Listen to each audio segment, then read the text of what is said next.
नमस्कार दोस्तों। आज मैं आपको बैसाख मास महात्म के 22वें अध्याय की कथा सुना रहा हूँ। व्याघ्र कहने लगा, हे महात्मा, मैं अत्यंत दुर्बुद्धि और पापी हूँ। आपने मुझ पर बड़ी कृपा की। हे दया के सागर, अब मुझ पर ऐसी कृपा करो जिससे अब मेरी बुद्धि दूषित होकर खोटे कर्मों में न जाए। अतः आप मुझे उपदेश दीजिए। व्याघ्र के ऐसे वचन सुनकर मुनि ने उसको धन्य धन्य कहा और फिर उसको उपदेश देते हुए बोले कि हे व्याघ्र, यदि तू शांति की इच्छा करता है तो बैसाख के धर्मों का पालन कर। हे व्याघ्र, जहाँ पर धूप अत्यंत तेज है, न छाया है न पानी, इस कारण चलो कहीं दूसरी जगह जल पीकर और छाया में बैठकर स्वस्थ चित्त से तुम्हारे सामने पाप नाशक महात्म का वर्णन करूंगा। व्याघ्र हाथ जोड़कर कहने लगा कि यहाँ से थोड़ी दूर पर एक निर्मल सरोवर है, जहाँ फूलों से लदे हुए अनेकों कैत के वृक्ष हैं। वह निश्चय ही चित्त प्रसन्न होगा। व्याघ्र की यह बात सुनकर शंख मुनि उसके साथ चल दिए और थोड़ी दूर पर जाकर उन्होंने देखा कि एक निर्मल सरोवर है। मुनि ने उस सरोवर में स्नान किया, फिर देव पूजन कर व्याघ्र के लाए हुए श्रम नाशक मीठे कैत के फल खाए।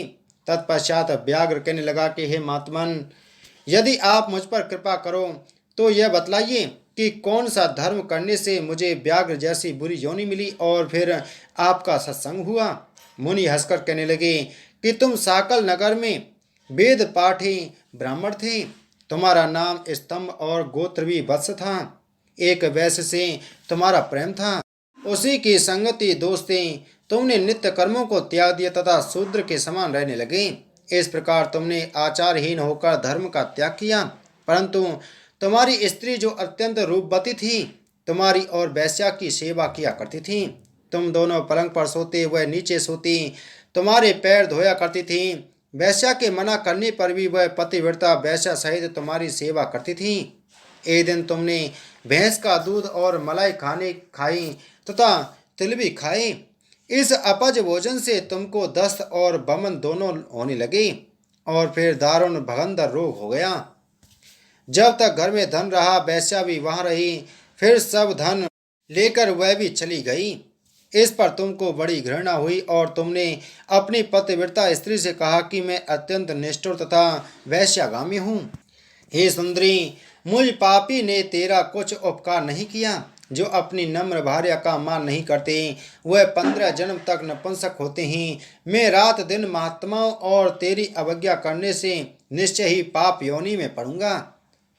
तेरे विनीत भाव पर भी मैं सदा क्रोध ही करता रहा। इस प्रकार कहने पर तुम्हारी स्त्री हाथ जोड़कर कहने लगी कि हे स्वामी, आप ऐसा क्यों कहते हो? मैंने आप पर कभी क्रोध नहीं किया। यदि मुझको कुछ दुख प्राप्त हुआ तो मेरे कर्मों का फल है। तुम मेरे प्रति दीनता और लज्जा मत करो। जो स्त्री अपने पति के क्रोध को सहन करे वही साध्वी है। ऐसा कहकर वह अपने पिता व भाई के घर से कुछ धन लाकर तुम्हारी सेवा करती रही। दिन रात मल मूत्र धोकर तुमको शुद्ध रखती तथा कीड़े आदि निकालती। रात दिन नींद आदि त्याग कर अपने भर्ता के दुख से दुखी होकर कहती, हे पितृेश्वरों, तुम मेरे पति को रोग से मुक्त करो तथा मेरे पति को पापहीन करो। तब महात्मा देवल बैसाख में गर्मी के मारे संध्या समय तुम्हारे घर आई। उसको देख तुम्हारी स्त्री कहने लगी कि अब वैद्य मेरे घर आ गई। अब इनके द्वारा मेरे पति का रोग नष्ट हो जाएगा। उनके चरण धोकर तुम्हारी स्त्री ने अपने सिर पर वह चरणोदक छिड़क लिया। फिर महात्मा को गर्मी से व्याकुल देख शरबत पिलाया। दूसरे दिन प्रातः वह महात्मा चले गए। उधर तुमको सन्नीपान हो गया और जब तुम्हारी स्त्री ने तुमको त्रिकुटा पिलाया तो तुमने उसकी उंगली को काट लिया। तभी तेरे दांत भिज गए और उंगली तेरे मुख में रह गई। ठीक इसी अवस्था में तुम्हारी मृत्यु हो गई और उसी वैश्या के ध्यान में तुम्हारे प्राण निकल गए। तब तुम्हारी चिता के साथ भी वह भी सती हो गई। इस प्रकार सती होने तथा बैसाख में शरबत पिलाने व चरणोदक सिर पर छिड़कने से वह सदगति को प्राप्त हो गई। यद्यपि तेरे सब पाप नष्ट हो गए थे, परंतु अंत समय वैश्या का ध्यान करने से तूने व्याघ्र के घर जन्म लिया। इसी कारण तू सदा हिंसा में लगा रहता है और चित्त उद्वेग में रहता है। तूने अपनी स्त्री को शरबत पिलाने की आज्ञा दी थी। इसी कारण व्याघ्र योनि पाकर भी धर्म पूछने की तेरी सद्बुद्धि रही।